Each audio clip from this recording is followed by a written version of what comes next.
Hey guys, my name is Kevin and today I'm showing you my Xiangjian or Swordmaster deck profile. This one is the Tenyi variant. I think that the Fusion Destiny variant is better here in the TCG also, so I will do a deck profile of that deck too. But nevertheless, I think that the fusion monster of the Destiny heroes will be kind of expensive, so this is like a budget variant of the Swordmaster deck profile. I think that, for example, Ecclesia and all the rest of the Tenyis will be very expensive, so yeah, you don't have to be so strict about the budget variant in that case. But yeah, nevertheless, I think if you're only wanting to play the Swordmaster deck profile, but not wanting to buy the Fusion Destiny package, this deck is the way to go. Yeah, it's very good going first and going second because of the Tenyis, and yeah, it doesn't have that good recursion in the end phase or in case of Ecclesia. But yeah, I think if you set up your turn 1 board, you will win either way. And if you're setting up, yeah, if you're going second, the Tenyis will help you very much. This deck has struggled sometimes against the Flannery's deck. So if the Flannery's deck gets first, and yeah, this deck often loses game 1. That's pretty sad about it. It depends if you're drawing a hand trap or not. So maybe I'm changing some ratios to play more hand traps against that deck. But yeah, nevertheless, it's a pretty fun deck to play. You can try it out, and then let's get started with the deck profile. So of course you're playing 3 Ecclesia because this one is one of your like kind of rotas. So it gives you access to the blue one and to the wind one. So 3 of those and also 3 of the level 6. This is your main package. I think it's pretty standard. I wouldn't play any more or any less than those 12 cards. This one's your going first starter, this one's your going second starter, this one's your extender, and this one gives you access to both of them. So yeah, it's pretty standard. I think you have to play this package. Also, this one is a tuner, so if they lock you out of tokens, this one can play around that. Then, yeah, 3 of the Adhara, 3 of the Ashuna, and 2 of Vishuddha. Those are the best 3. You could possibly play the level 4 for maybe rank 4 place if you're getting locked out of tokens, but I think this one is fine. This one is a tuner. You can sometimes use that with Vishuddha, so you're getting to a level 8 synchro, or with Ashuna it's also possible. This one is just a cycling package, so this one bounces cards from your opponent, this one special summons from deck, and this one gives you any worm monster from your bench pile. So for example, if you're benching one of those for an effect, you can get those back with Adhara. I think this is also the best ratio for the Tenyis. Like I said, maybe you can cut some for hand traps, because it's kind of hard to play against Flannery's going first. So this one going second and the Flannery's deck going first in game 1. You often then win game 2, and in game 3 it depends if you're drawing like lightning storms or anything, so to just stop that Flannery's deck from going off, or just stopping their traps. The trap is the most problematic thing in this deck. So yeah, and then I'm playing 3 Ash, 2 Nips, and 2 Imperms. I don't know if I would play Ash in the future format. I think Ash is good if you're going to locals where like many different decks are, but going to a higher tier event, I think that yeah, Xiangjian and Flannery's are both pretty good decks, and Ash doesn't really do much against those decks, because yeah, you can stop their rota maybe, but otherwise if they already have both cards in hand, you just stop them from drawing 1, so it's not that great.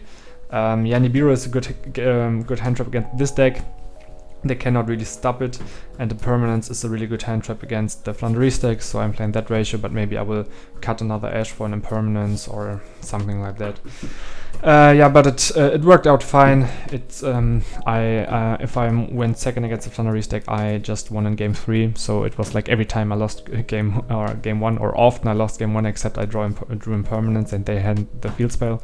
Then I won game 2 easily, and then yeah, I lost I won or lost in game 3. But I won more because I made my side against the Flannery's deck. So yeah.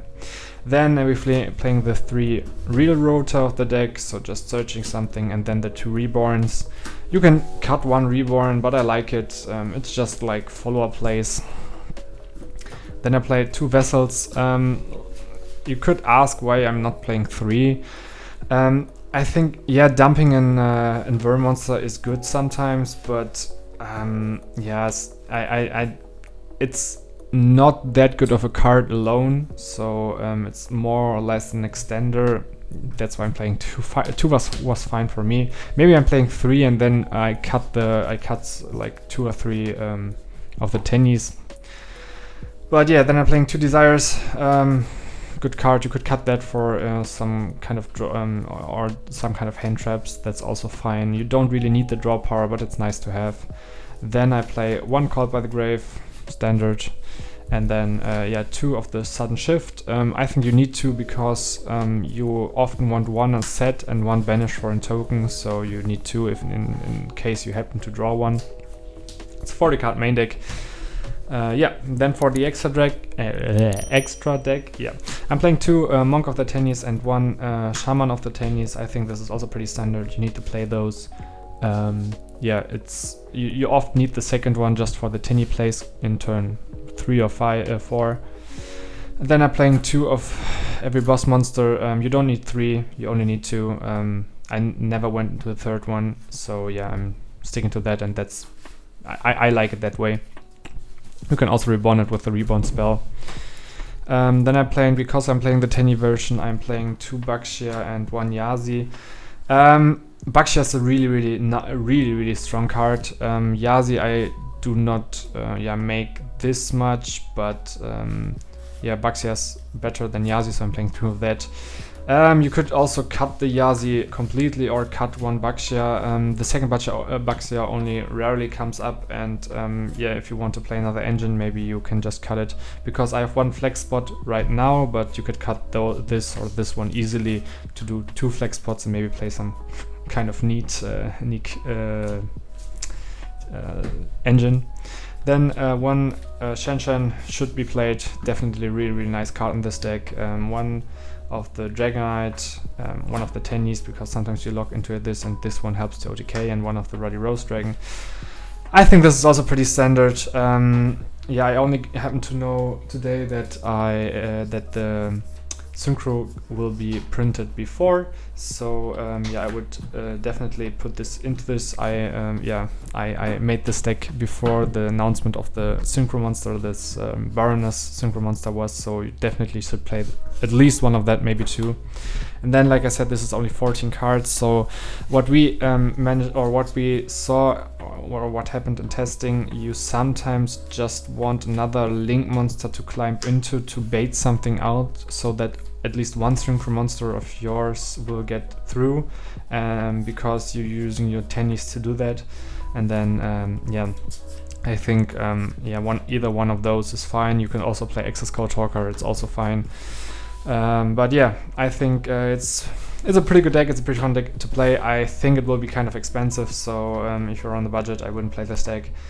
But we'll see what the rarities will be. So yeah, yeah, definitely play Baroness. So you could even cut just like this one and play 2 Baroness, and it's fine. But yeah, like I said, you sometimes want to have a Link Climb monster too. Yeah, tell me what you think about this deck. Yeah, and thanks for watching, and if you like this deck profile, consider subscribing. That would help me out very much, and yeah, I will see you next time.